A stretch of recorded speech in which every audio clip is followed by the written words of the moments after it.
भक्त्या ये भजन्ति तु मां भक्त्या मयि तेषु चाप्यहम् समोऽहं सर्वभूतेषु न मे द्वेषस्ति न प्रियः ये भजन्ति तु मां भक्त्या मयि तेषु चाप्यहम्। कोई दोहराना चाहेंगे? सर्वभूतेषु समोऽहं सर्वभूतेषु न मे द्वेषस्ति न प्रियः ये भजन्ति तु मां भक्त्या मयि तेषु चाप्यहम्। और भूतेषु नैने द्वेषे अस्ति। पूरा पढ़ो पूरा, आधे क्यों पढ़ रहे? न मे द्वेषस्ति न प्रियः समोऽहं सर्वभूतेषु समोऽहं सर्वभूतेषु नैने द्वेषे अस्ति न प्रिये न मे द्वेषस्ति न प्रियः ये भजन्ति तु मां भक्त्या ये भजन्ति तु मां भक्त्या मयि तेषु च अपि मयि तेषु चाप्यहम्। ठीक है, इसका अनुवाद इस प्रकार से है, मेरे साथ सब बोलिएगा। बोलना है कोई? मेरे पीछे बोलिए। मैं ना तो किसी से द्वेष करता हूँ, न ही किसी के साथ पक्षपात करता हूँ। मैं सबों के लिए संभाव हूँ, किंतु जो भी भक्ति पूर्वक मेरी सेवा करता है वह मेरा मित्र है, मुझ में स्थित रहता है और मैं भी उसका मित्र हूँ। तो भगवान को कितने लोग मित्र बनाना चाहते हैं? सब। तो मित्र बनाने के लिए भगवान ने फार्मूला दिया। क्या फार्मूला दिया है? क्या कहा भगवान ने इसमें? फार्मूला क्या दिया है? जो भक्ति पूर्वक मेरी सेवा करता है, ये फार्मूला भगवान ने दिया। भगवान को मित्र बनाना है तो भगवान को प्रेम पूर्वक भक्ति पूर्वक सेवा करनी है। सेवा भगवान की करेंगे प्रेम पूर्वक भक्ति से, तो भगवान क्या हो जाएंगे? मित्र हो जाएंगे। मैं भी उनका मित्र हो जाऊंगा और वो भी मेरे मित्र हो जाएंगे। दोनों एक तरफा नहीं होगा। फिर कभी कभी एक तरफा मित्र होता है, होता है ना? अभी ज्यादा होता है, एक तरफा मित्र होता है कभी कभी, है ना? मैं आपसे विदा करता हूँ, आप अगले नहीं करने वाला होता है। लेकिन यहाँ दोनों भगवान दोनों बात कहते हैं। भगवान क्या कहते हैं? वह मेरा मित्र हो जाएगा, मुझ में स्थित रहता है और मैं भी उसका मित्र हो जाता हूँ। और उसके पहले क्या बोला भगवान ने? पहले क्या बोला भगवान ने? मैं किसी से और न किसी का पक्षपात, किसी का पक्ष भी नहीं लेता और किसी से द्वेष भी नहीं करता। फिर कैसे कहा आपने? भगवान जब कहेंगे तब आ जाएंगे। आप नहीं, आप जैसे कोई माता होते हैं तो प्रभु जी मैं जगह कहने प्रभु जी आइए, हमारे सेंटर पर प्रोग्राम होता है, कीर्तन कथा प्रसाद होता है, ठाकुर जी जब बुलाएंगे तब आते हैं। तो भगवान कहते हैं कि मेरा ना कोई शत्रु है न मित्र है, मैं किसी पक्षपात नहीं करता, कोई शत्रु नहीं है, तो फिर क्यों नहीं आते? तो भगवान ऐसा ना कभी कभी व्यक्ति भक्ति समाज में रहते हुए जीते हुए कभी कभी कहता है, जब विपत्तियां खास कर जब आता है, कहता है कि कहाँ चले गए कृष्ण जी, अब कोई सुनते नहीं, इतना पूजा कर दिया, इतना पाठ कर दिया, इतना मंदिर चला दिया, इतना दान दे दिया, अब फिर भी मेरे साथ ऐसा हो गया। इसका मतलब वो ये कहता है कि ठाकुर जी ने करवाया। तो ठाकुर जी क्यों करवाए? ठाकुर जी से हमें शत्रुता है क्या? भगवान स्पष्ट कह रहे हैं मेरा कोई शत्रु नहीं है, मेरा कोई शत्रु नहीं है और मैं किसी का पक्ष भी नहीं लेता है, लेकिन जो भक्ति पूर्वक मेरी सेवा करता है वो मेरा मित्र हो जाता है और मैं उसका मित्र हो जाता हूं और वो मुझ में स्थित हो जाता है।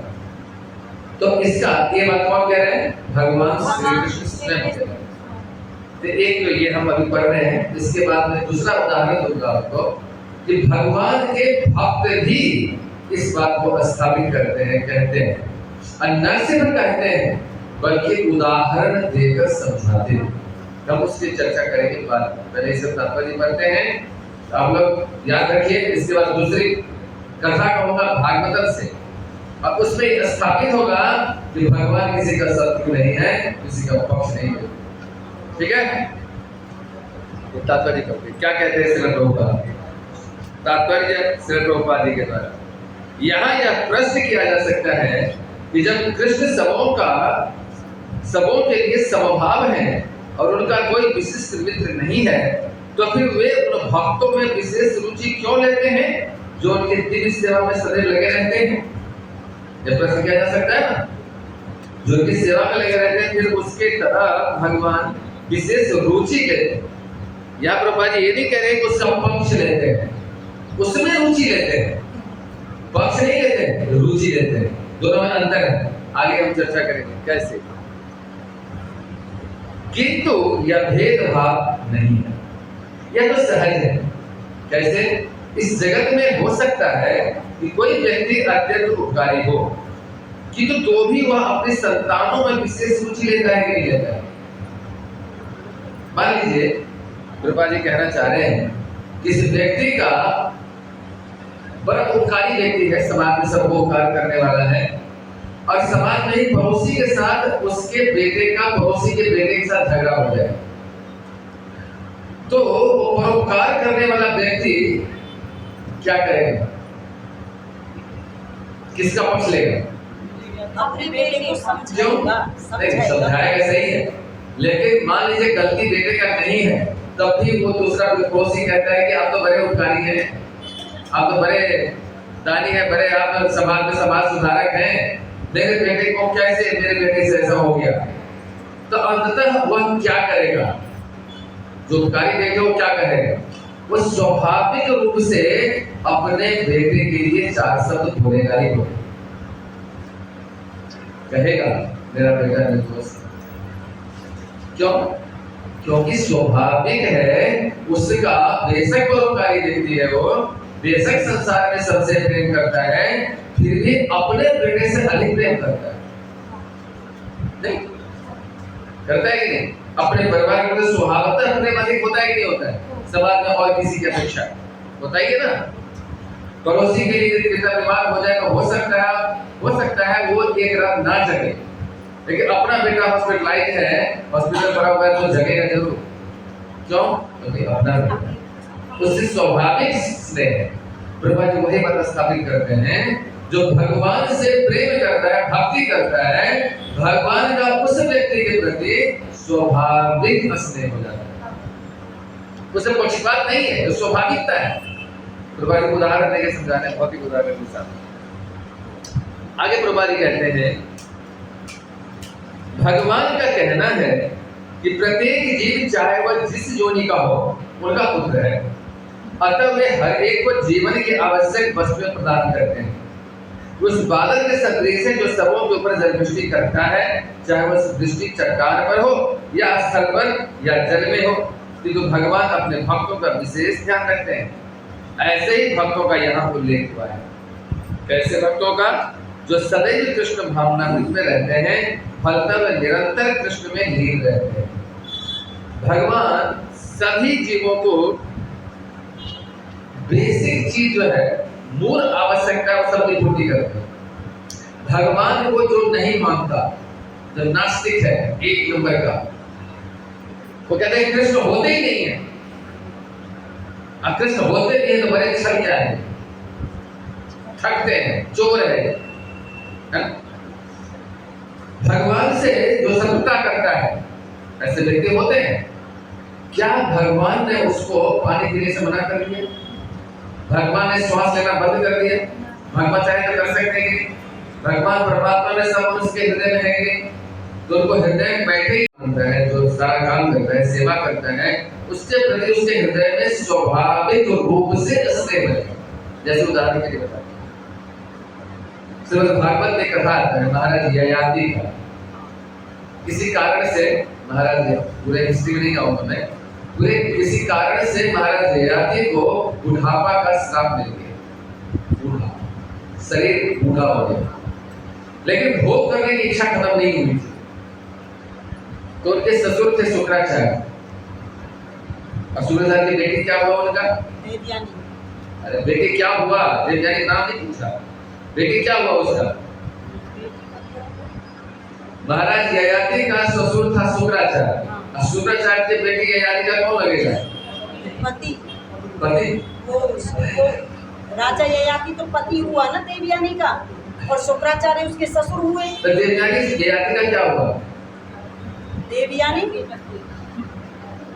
पीछे पे बता सकते हो? देवयानी पत्नी है राजा ययाति की। हाँ, पत्नी होना चाहिए ना। हाँ। मैं तो पूछ रहा हूँ। हाँ पत्नी है, वो पति है। हाँ, वो पत्नी है। तो महाराज ययाति बहुत प्रार्थना विनती की है शुक्राचार्य से, अभी मेरा भोग की इच्छा खत्म नहीं, आपने बूढ़ा शरीर बना दिया, बताइए मैं कैसे भोग? आपकी पुत्री भी जवान की है, बताइए। तो शुक्राचार्य ने कहा ऐसा करो, तुम जाओ और तुम्हें मैं वरदान देता हूँ, तुम अपना वृद्धापा किसी जवान व्यक्ति से बदल सकते हो, ये तुम्हें आशीर्वाद देता हूँ। यदि कोई व्यक्ति मिल जाए तुम्हें, तो उसको तुम अपना बुढ़ापा दे देना और उससे अपना उसका जवानी ले लेना। ठीक है। अब उसके बाद जब अपने राजमहल में गए तो उसके बाद उनको 4 बेटा हुआ था। एक पत्नी से 2 पुत्र और एक पत्नी से 3 पुत्र। तो कहा कि संसार में किसको ढूंढूंगा? भाई पुत्र जो होता है वो पिता का ही अंश होता है, तो क्यों ना मैं अपने पुत्र से मांगूं? तो 4 बड़े पुत्रों से कहा कि मुझे अपना जवानी दे दो, बुढ़ापा ले लो, और मुझे जो भोग करने की इच्छा वो खत्म नहीं हुआ, 1000 वर्षों के लिए मांगता हूँ। 1000 वर्ष तक मैं जवान शरीर रहूंगा और बाद में मैं तुमको अपना बुढ़ापा ले लूंगा और जवानी दे दूंगा। ऊपर के चारों एक नंबर से लेके बड़े से लेके चौथे तक सबने मना कर नहीं, जवानी बुढ़ापा में कुछ होता है क्या? बुढ़ापा में न खाया जा सकता, न देखा जा सकता, न सुना जा सकता, क्या करूंगा? तो एक एक करके बड़े चारों बेटों को उन्होंने श्राप देना चला गया। सबसे बड़े बेटा का नाम था यदु, उसको श्राप दे दिया कि तुम्हारे खानदान में आगे कोई भी राजा नहीं बने। अब उसी के बाद भगवान कृष्ण आए, यदुवंश, उसी यदु के वंश आए, जो भगवान कृष्ण जब कंस को मार दिए, सबने कहा कि राजा बनेगा, नहीं मैं राजा नहीं बन सकता, मुझे तो श्राप मिला। राजा बनाया किसको? कंस के पाप। ठीक है, तो इस प्रकार से सबको श्राप दे दिया अलग अलग प्रकार से। सबसे छोटा था उसका नाम था पुरु। पुरु के पास गए तो पुरु ने कहा कि पिताजी ये कोई कहने की बात? अरे मैं तो आप ही का अंश हूं, आपकी इच्छा है तो मेरा शरीर आप हमेशा के लिए लीजिए, आप 1000 वर्ष की क्या बात करते हैं? सारा जीवन आप मेरा जवानी लीजिए, मैं बुढ़ापा ले गया। महाराज ययाति बहुत पसंद हुआ और फिर उस बेटे का जवानी ले लिया, अपना बुढ़ापा दे दिया। 1000 वर्ष तक गुरु वृद्ध अवस्था में रहे, वृद्ध शरीर में रहे, और महाराज ययाति 1000 वर्ष तक उस जवानी का भोग किया। जब 1000 वर्ष बीता तो महाराज ययाति को बड़ा पश्चाताप हुआ, ये मैंने क्या किया। वहीं पर महाराज ययाति उपदेश देते हैं, कहते हैं कि ये जो भोग करने की जो प्रवृत्ति है मनुष्यों में, ये 1000 क्या 1 करोड़ वर्ष मिल जाए, ब्रह्मा की आयु मिल जाए, सारा पृथ्वी का धन मिल जाए, सारे विश्व में जितनी सुंदरियां हैं वो मिल जाए, फिर भी भोग की इच्छा समाप्त नहीं हो सकती। और उसके बाद महाराज छोटे बेटे को बुलाए और कहे बेटा तुमने बहुत बड़ा उपकार किया, लेकिन मैं अब समझ गया, अब मैं तुम्हें अपना ही जवानी देता हूँ, तो अपना बुढ़ापा शरीर मुझे दे दो।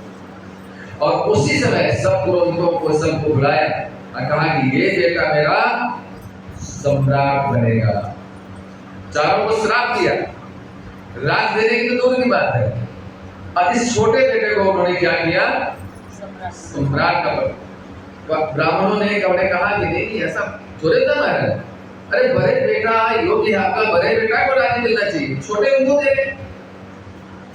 तुम्हारा यादी कहते हैं ये छोटा है अवश्य, आयु में छोटा अवश्य है, लेकिन गुण में सबसे बड़ा है, मेरा आज्ञाकारी है, इसलिए मैं इसे अपना उत्तराधिकारी घोषित करूं। और बड़ा गुणी उसी वंश में आगे जाकर पांचों पांडव होते हैं, उसी कुरु वंश में, पौरव वंश में पांडव पांचों आए हैं उसी वंश के। और यदु वंश में भगवान श्री कृष्ण आए। तो क्या कहने का अभिप्राय क्या था, इसलिए कहानी बताया मैंने आपको। ये बताइए कि एक पिता अगर पुत्र आज्ञाकारी होता है तो पिता का उसके प्रति अलग ही प्रेम होता है। हाँ, इसी प्रकार से जब हम भगवान की भक्ति करेंगे तो भगवान का स्वाभाविक प्रेम हमारे प्रति होगा, इसमें कोई पक्षपात नहीं है, ये कोई किसी का पक्ष लेने की बात नहीं है, है ना? ये स्वाभाविक है, क्योंकि मैं उनकी सेवा करूंगा, उनका मेरे प्रति प्रेम होगा। जैसे मैंने बताया एक पिता का आज्ञाकारी पुत्र के साथ प्रेम स्वाभाविक होता है, आज्ञाकारी नहीं है उसको नहीं करे। तो बाकी जो भगवान की भक्ति नहीं करता है, इसका मतलब क्या उसको भगवान आज्ञा नहीं दे रहे? ये बात भगवान किसको कह रहे हैं? सबको कह रहे हैं। तो आप सब समझ गए, इसलिए भगवान की भक्ति करना शुरू कर दिया। सुना तो और भी ने, लेकिन उसने नहीं किया, तो भगवान उसका मित्र क्यों बनेंगे? बताइए क्यों बनेंगे? है ना? लेकिन मूलभूत आवश्यकता है भगवान सबको देते हैं, पानी, हवा, ठीक है ना, अन्न, ये सब भगवान देते हैं सब, ठीक है ना? आगे बढ़ो।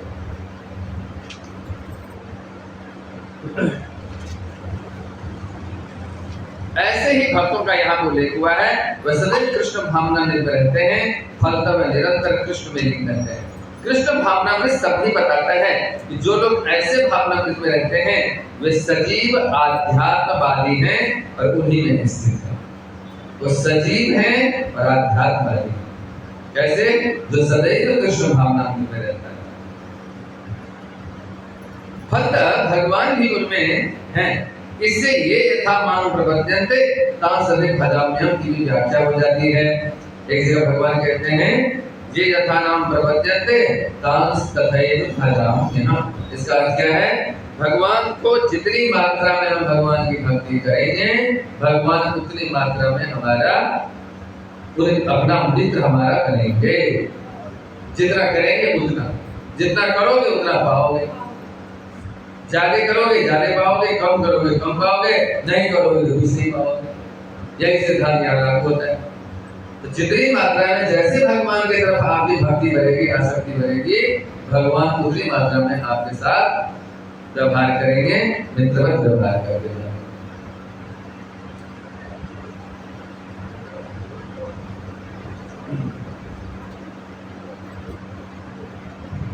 जो भी मेरी शरण में आ जाता है उसको मैं उसी रूप में रखवाली करता हूँ।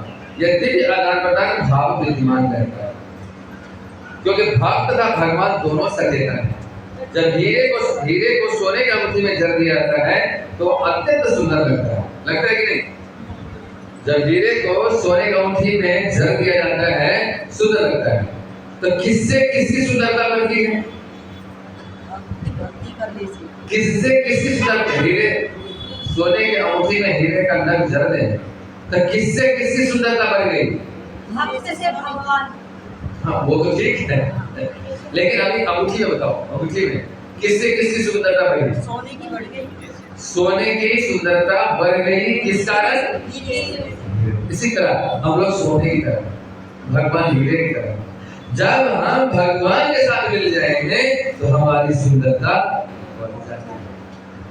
नहीं, ये आकर्षण बढ़ जाता है, उसका व्यक्तित्व निखर आता है।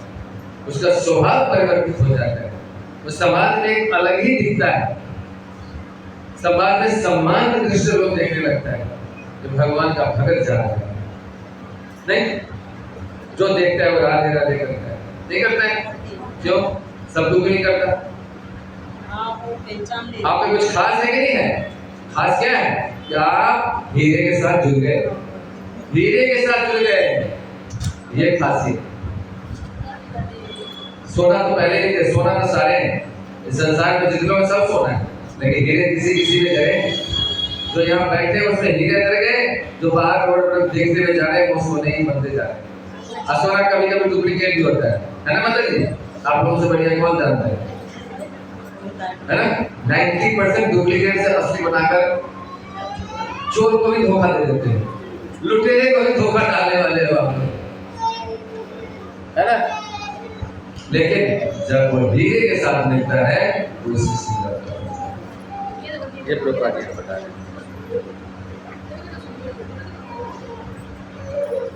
इससे सोने की महिमा बढ़ती है कि साथ ही हीरे की महिमा बढ़ती है। भगवान तथा जीव निरंतर चमकते रहते हैं, और जब कोई जीव भगवान की सेवा में प्रवृत्त होता है तो सोने की भांति दिखता है। भगवान हीरे के समान है, अतः यह संयोग अत्युत्तम होता है। शुद्ध अवस्था में जीव भक्त कहलाते हैं। परमेश्वर अपने भक्तों के भी भक्त बन जाते हैं, भगवान अपने भक्तों के भी भक्त बन जाते हैं।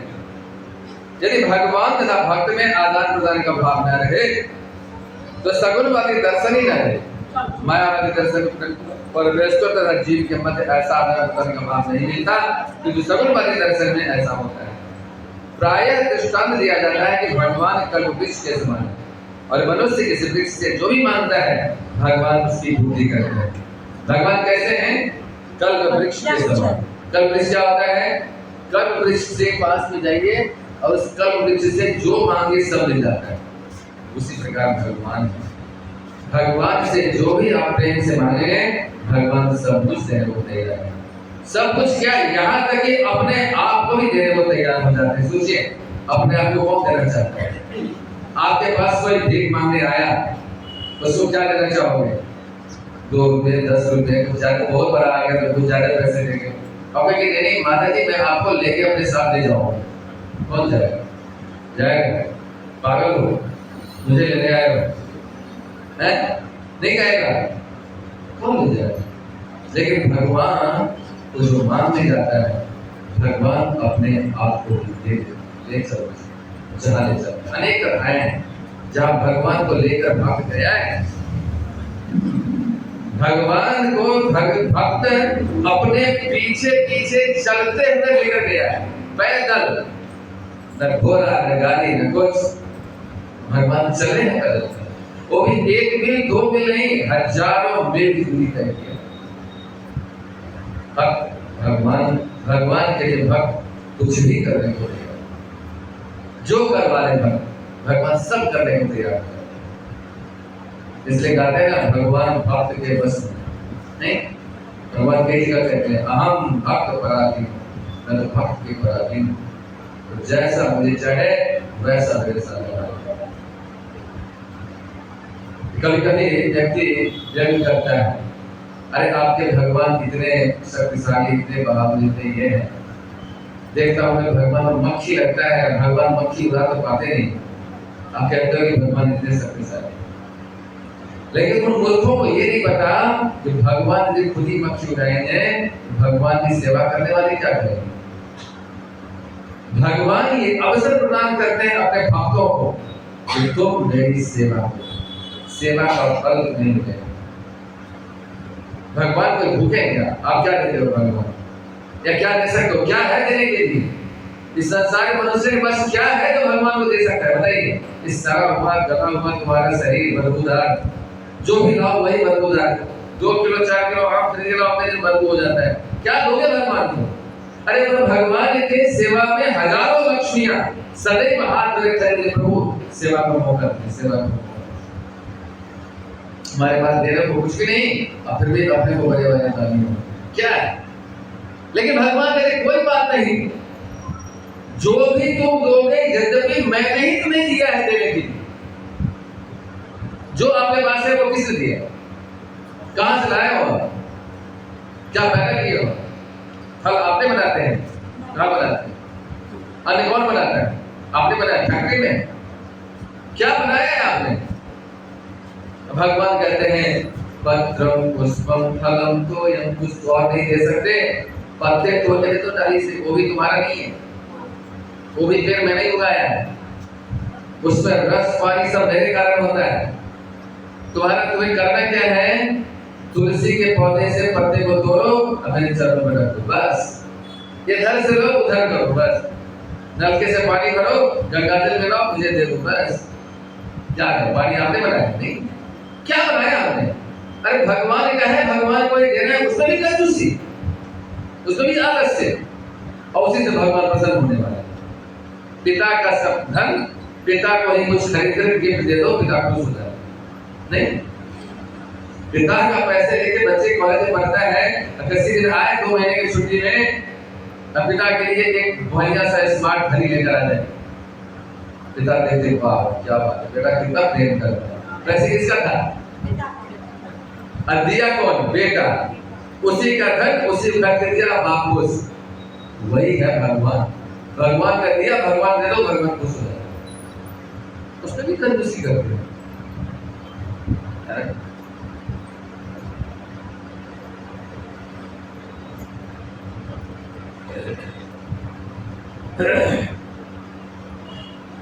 देखिए, तो यहाँ पर जो व्याख्या दी गई है वो अधिक पूर्ण है। यहाँ पर भगवान को भक्त का पक्ष लेने वाला कहा गया है। यह भक्त के प्रति भगवान की विशेष कृपा की अभिव्यक्ति है। भगवान के आदान प्रदान भाव को कर्म के नियम के अंतर्गत नहीं मानना चाहिए। यह तो उस दिव्य अवस्था से संबंधित रहता है जिसे भगवान तथा उनके भक्त कर्म करते हैं। भगवत भक्ति इस जगत का कार्य नहीं है, यह तो उस आध्यात्म जगत का अंश है जहाँ शाश्वत आनंद तथा ज्ञान का प्राधान्य होता है। कृपा जी का अंतिम लाइन फिर से पढ़िए। भगवत भक्ति इस जगत का कार्य नहीं है। भगवान की भक्ति इस भौतिक संसार का कार्य नहीं। इसका क्या अर्थ है? इसका अर्थ यह है, जब भगवान की भक्ति करते हैं उस समय में हम इस भौतिक जगत में नहीं रहते, आध्यात्मिक जगत में। आध्यात्मिक इस पटल पर आकर भगवान की भक्ति की जाती है। जैसे कि संसार में रहते हुए भगवान की भक्ति करते हैं, उस समय आपकी चेतना आध्यात्मिक हो जाता है। यह अर्थ है। और आगे प्रभुपाद जी कहते हैं, यह तो उस अध्यात्म जगत का अंश है जहाँ शाश्वत आनंद और ज्ञान की प्रधानता होती है। जैसे जब भगवान की भक्ति करते हैं तो हम आनंदित होते हैं, और आनंद वास्तव में आध्यात्मिक है। भौतिक आनंद नहीं, वो तो निरानंद है। वास्तव में आनंद तो आध्यात्मिक है।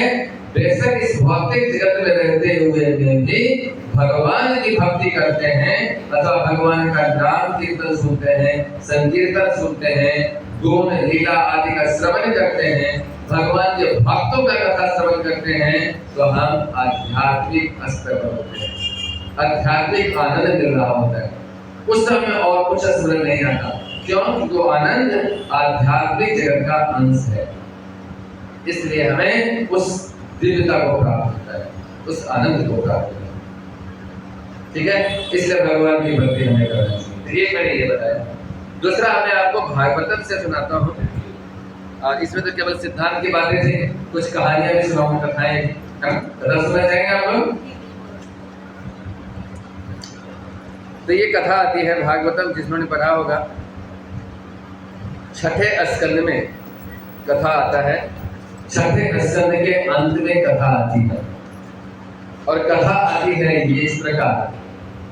कश्यप की एक पत्नी, बहुत सारी पत्नी थी, उसमें से एक पत्नी का नाम था दिति, और एक पत्नी थी अदिति, और बहुत सारी पत्नी थी।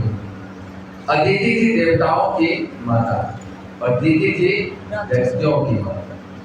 तो एक समय दिति ने कश्यप जी को बहुत प्रकार से मनाया, बहुत प्रकार से। जो स्त्री का चरित्र होता है सारा कुछ लगा दिया, पूरे अपनी योग्यता सब लगाकर, और अंत में कश्यप जी प्रसन्न हुए, और कश्यप जी से उन्होंने कहा, मांगा। कश्यप ने कहा कि कहो क्या चाहिए? तो उन्होंने कहा देखिए मेरा पुत्र जो है दैत्य है वो परास्त हो चुका है, इंद्र ने सब कुछ आपका मेरे बेटे का हरण कर लिया है।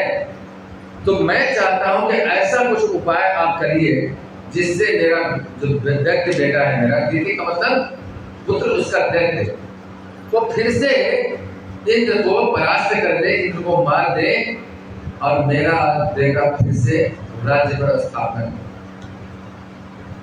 अब कश्यप भी सोचे कि मेरा बेटा वो भी देवता भी और मेरा ही बेटा दैत्य भी, और दैत्य की माता जो है वो मुझे कह रही है कुछ ऐसा उपाय बताओ जिससे मेरा बेटा विजयी हो जाए और इंद्र परास्त हो जाए। उन्होंने कहा ठीक है। अब उसने प्रश्न किया था, प्रश्न करके उपाय तो बताना पड़ेगा। तो उन्होंने एक व्रत बताया, उस व्रत का नाम है पुंसवन व्रत। हाँ, एक व्रत होता है जिसका नाम है पुंसवन। उस व्रत को 1 महीना तक करना था। अब मैं व्रत क्या है भागवत में दिया है, आप लोगों को अभी नहीं बताऊंगा। वो व्रत करने का आदेश दिया और व्रत उसने किया, लेकिन सारे नियम बताए, बहुत सारे नियम हैं, बड़ा कठोर नियम है। आप नियम सुनोगे तो हिल जाओगे, इसलिए मत सुनो, बहुत कठोर नियम है। कोई बात नहीं, हिलने दो। ना हिलाने नहीं है मुझे, यहाँ तो नचाना है।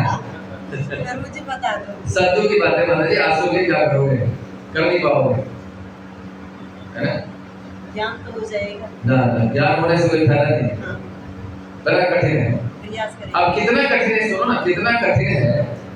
तो दीदी थी जो कश्यप की पत्नी है, सोचो कितनी बड़ी होगी, कैरेक्टर होगी, उसने पूरी तरह उस नियमों को पालन कर दी गई।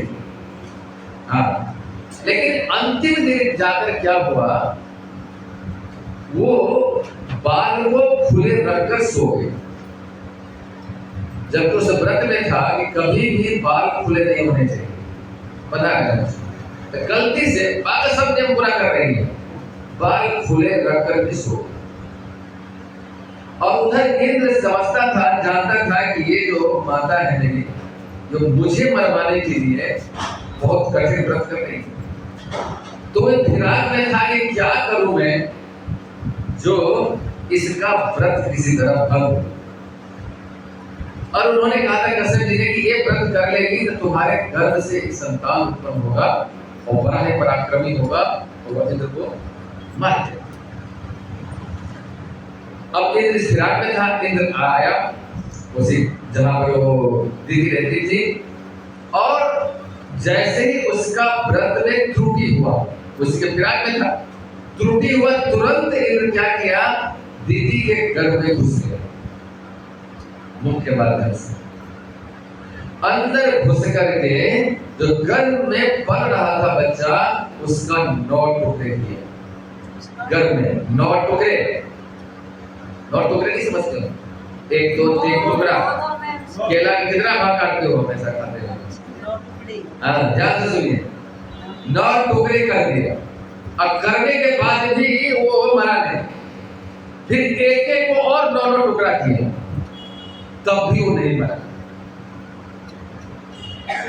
और इस प्रकार से कितने टुकड़े हो गए? 49, 49 हुआ ना?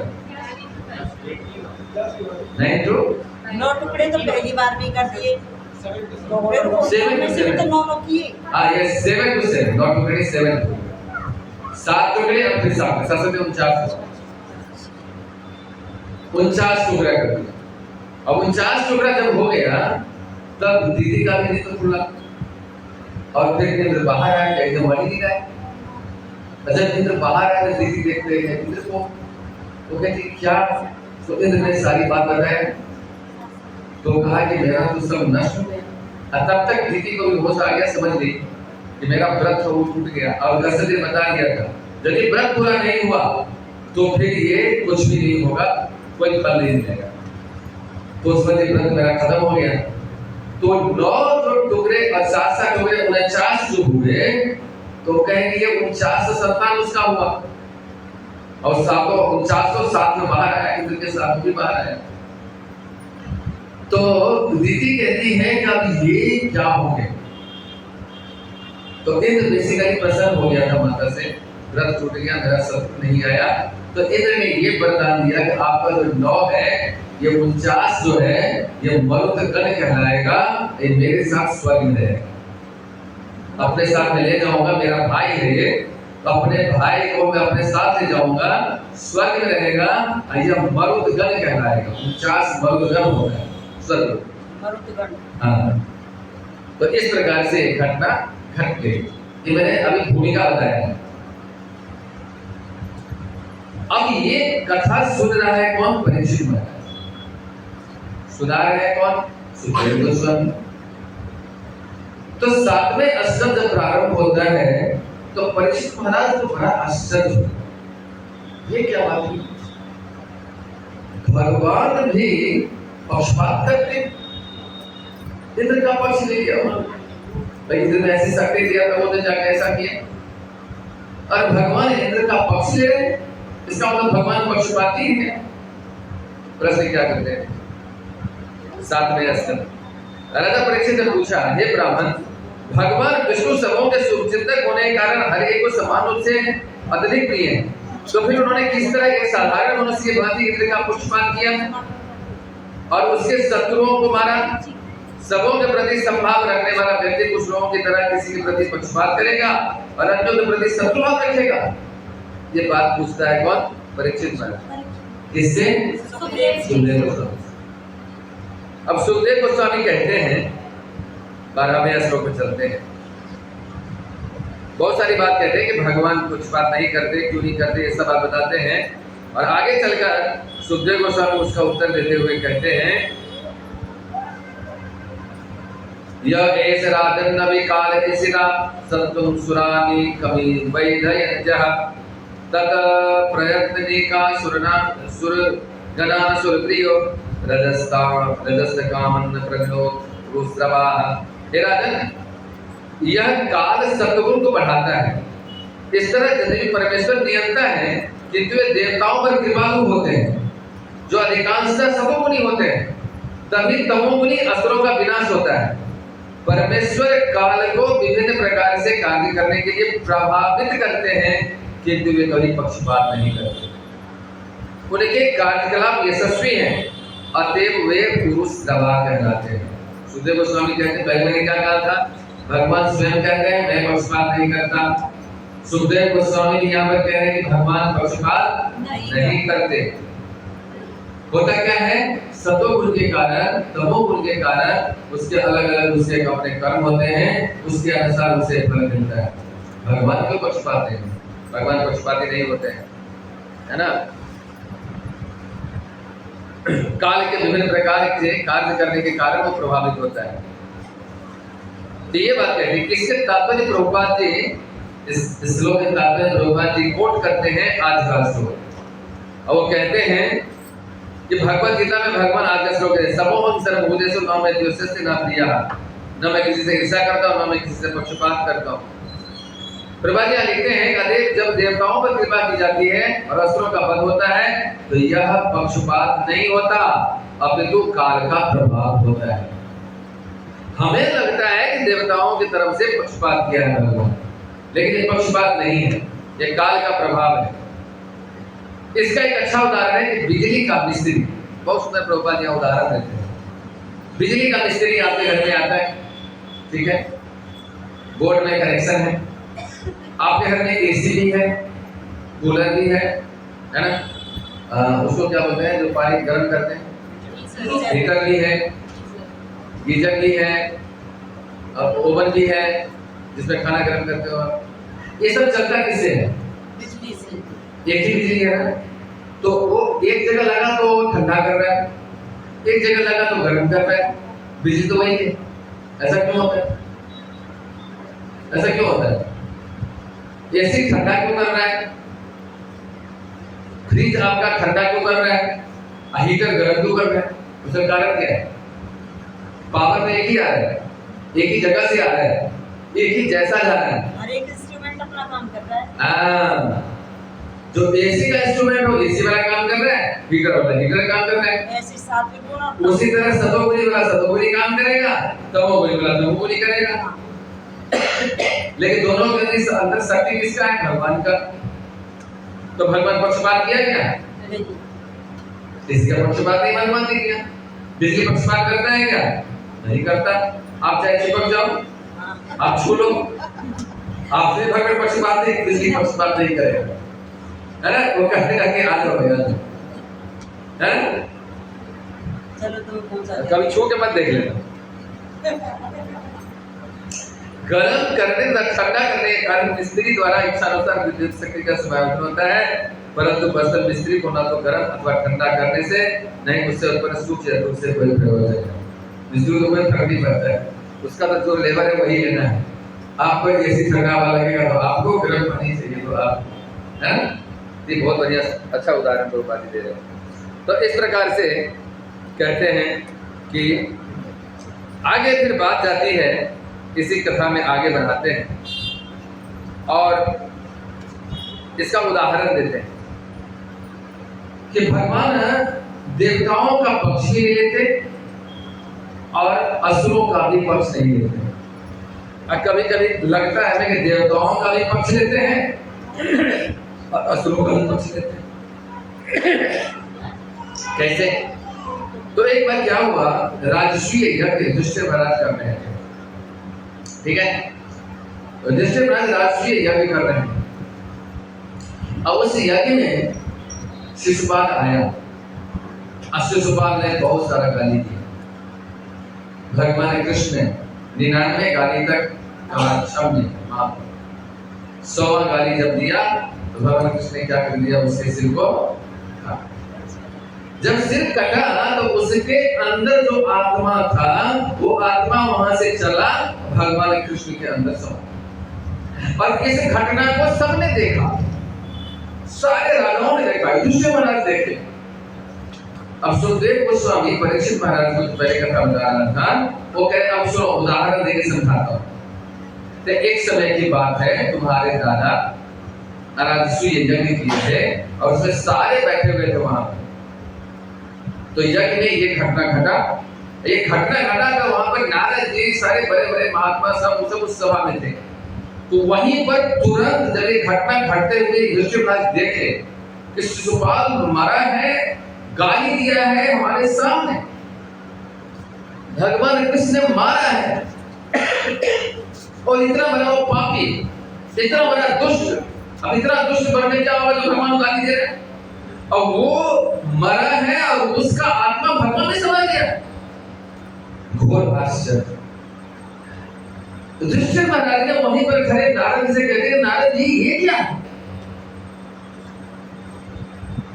अरे भगवान को का जो भक्ति करता है उसको भगवान अपना धाम देते हैं और बड़ी कठिनाई से मिलता है।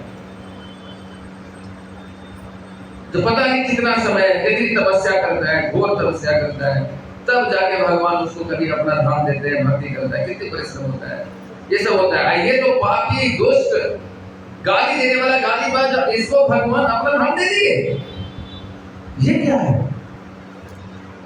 आश्चर्य हुआ। तो वहीं पर नारद जी इस बात को उत्तर देते हैं, किससे? किससे? आप ध्यान से नहीं सुन रहे। 3 प्रश्न की बात पूछा जाएगा, नोट कर रहे हो? 3 प्रश्न नोट करो।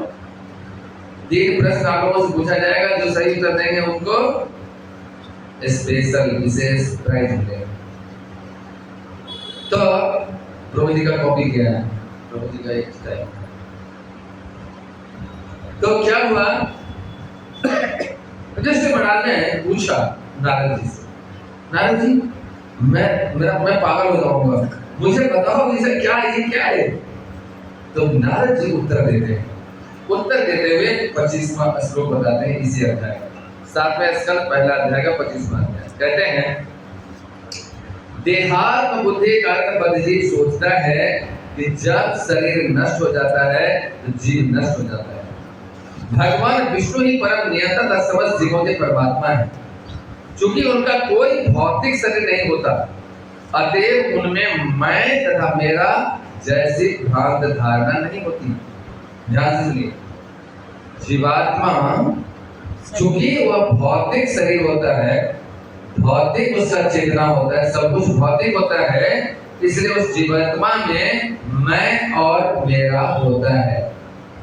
और चूंकि भगवान आध्यात्मिक हैं, इसलिए उनमें कोई मैं और मेरा वाली बात नहीं होता। आगे क्या कहते हैं? अतएव यह सोचना सही नहीं है कि जब उनकी निंदा की जाती है या उनकी स्तुति की जाती है तो वे पीड़ा या हर्ष का अनुभव करते हैं। जब भगवान को निंदा किया जाता है अथवा उनकी प्रशंसा किया जाता है तो न ही वो हर्षित होते हैं न ही वो दुखी होते हैं। आपको निंदा करें तो क्या करेंगे आप? मेरा सर बहुत फोड़ दें, है ना? यदि आपकी प्रशंसा करें तो प्रभु जी आपसे बढ़कर तो कोई नहीं, जो हो सो आप ही हो। निंदा करते सबसे बेकार कोई काम करे, ये किसमें अपूर्ण होता है? भौतिक व्यक्तियों। भगवान को इससे कोई फर्क नहीं पड़ता, कोई निंदा करता है तो और कोई प्रशंसा करता है तो। क्यों? क्योंकि भगवान इस भौतिक जगत के नहीं है, वो आध्यात्मिक जगत के हैं। आध्यात्मिक उनका सब कुछ है, शरीर भी आध्यात्मिक है। ऐसा कर पाना उनके लिए असंभव है। नारद जी कह रहे हैं बल देकर, यदि वो चाहे तब भी नहीं कर सकते। क्या? निंदा होगा तो दुखी और प्रशंसा होगा तो हर्षित, ये वो चाहकर भी नहीं कर सकते, असंभव है उनके लिए करना। सिर्फ इस प्रकार उनका न कोई शत्रु है न कोई मित्र है। जब वे असुरों को दंड देते हैं तो उनकी भलाई के लिए ऐसा करते हैं, और जब भक्तों की स्तुतियां स्वीकार करते हैं वह उनके कल्याण के लिए होता है। वे न तो स्तुतियों से प्रभावित होते हैं और न ही निंदा से। अब प्रश्न आता है, जब भगवान को कोई असुर निंदा करता है तो भगवान उनको सजा देते हैं, वो सजा भी उनका लाभ होता है। अब कोई भक्त यदि भगवान की प्रशंसा करता है तो भगवान प्रशंसा करता है तो भगवान क्या करते हैं उसके साथ? कल्याण करते हैं, वो भी उसका कल्याण होता है। तो दोनों में ही निंदा करने वाला और स्तुति करने वाला, दोनों में ही उसी का कल्याण है। इसका मतलब क्या हुआ? भगवान को निंदा और प्रशंसा से कोई मतलब नहीं। इसका अर्थ क्या हुआ? भगवान का कोई शत्रु हुआ, कोई मित्र हुआ? इसका कंक्लूजन आया कि नहीं? यही आया ना। लेकिन आज का श्लोक में क्या था? भगवान कहते क्या है? जो भगवान की प्रेम पूर्वक भक्ति करेगा भगवान उसका मित्र करेगा, और वो भी उनका मित्र है। तो हमें भगवान का मित्र बनना है। तो इससे यह स्थापित होता है कि भगवान का कुछ असुर भी यहाँ पर शत्रु हुए। क्या? भगवान ने उसको मारे, वध किए और उसको मुक्ति दे दी। तो भगवान असुर को ही वध करते हैं। अच्छा, पूतना क्या करने गई थी? भगवान कृष्ण को मारने गई थी ना। अब आपको जो मारने आए उसको आप कहो कि जाके मेरे घर में रहो, ले जाओ तो अपने घर में, मैं यही हूँ, मेरे घर फ्लैट पड़ा हुआ है बहुत बढ़िया सा 4 BHK, आप उसमें जाके विश्राम करिए।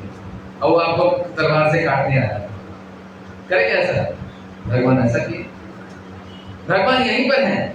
अब पुतना को भेज दिए गोलोक धाम, अपने धाम में, अपने घर में भेज दिया। जितना असुर आया सारे के सारे असुरों को भगवान ने क्या किया बताइए? अकासुर को, बकासुर को, सबको भगवान के धाम भेजते चले और सब के सब मारने आया। तो भगवान पक्षपात करते हैं? जब पक्षपात करना होता तो उन्हीं सबको करते हैं। तो ये शास्त्र की वाणी है कि भगवान चाह कर भी किसी भी व्यक्ति का अहित कर ही नहीं सकते। अहित समझते हैं? नुकसान कुछ भी नहीं कर सकते भगवान, चाहे तो भी नहीं कर सकते। हम लोग कर सकते हैं। हम लोग किसी को मार देंगे तो उसको कहाँ मिलेगा मदद? आप यदि किसी को मार दिया, मान दो, उसका कहाँ मिलेगा? भगवान के था या नरक नहीं होगा, पता नहीं क्या होगा। लेकिन भगवान जिसको मारते हैं उसको भगवान धाम देते हैं। और भगवान का जो भक्ति करता है उसको भगवान अपना नाम देता है। इसलिए भगवान किसी से पक्षपात नहीं करता। तो क्या करना चाहिए हमें? भगवान की भक्ति करिए। भगवान से सब तो कर ही नहीं सकते, इतने बड़े तो है नहीं। तो हमें सरल उपाय क्या है? भगवान का प्रेम पूर्वक भक्ति करिए, भगवान कृष्ण का नाम जप करिए। हरे कृष्णा कृष्णा कृष्णा हरे हरे, हरे राम राम राम कलयुग में हम निर्बल, असहाय, पतित यही कर सकते और कुछ तो कर ही नहीं सकते। सिद्धांत समझिए कि आप इस बात को प्रश्न उत्तर मत दीजिएगा कभी। ठाकुर जी जब बुलाएंगे तो कई बार तो जो रेगुलर है उसे भी पूछता हूं क्या हो गया, लगता है आज ठाकुर जी की इच्छा नहीं थी, इच्छा नहीं थी। भाई भगवान क्या सोचते हैं ये भी आप जानते हो, कितने बड़े आप पूजा करो।